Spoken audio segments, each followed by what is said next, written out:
আজকে তোমাদেরকে একটা জিনিস দেখাবো, গাঁদা ফুলের চারা।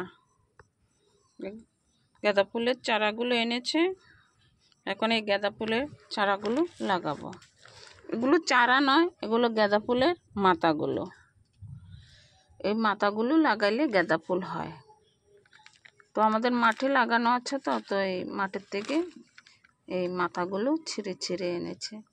এখন আমি এখানে লাগাবো টপের ভিতরে, বাড়ির পুজোগুলো হয়ে যায়। রোজ রোজ মাঠে কে যাবে, এর জন্য বাড়িতে টপের ভিতরে লাগাচ্ছি। দেখো, এরকম করে শুধু মাথাগুলো লাগাতে হয়।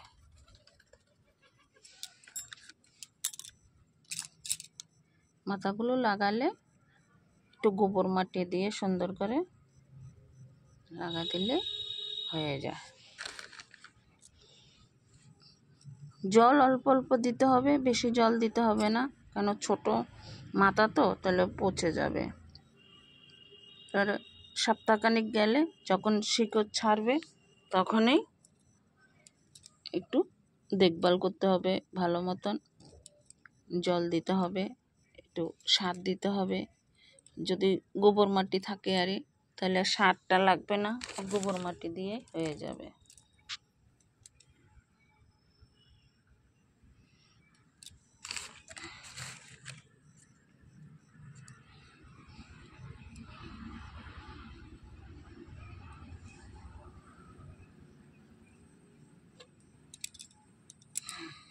লাগিয়ে এগুলো লাগাইছি,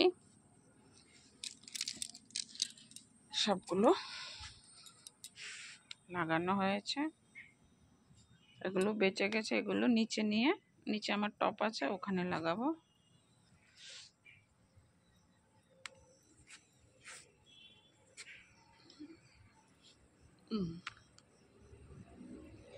রাধে রাধে।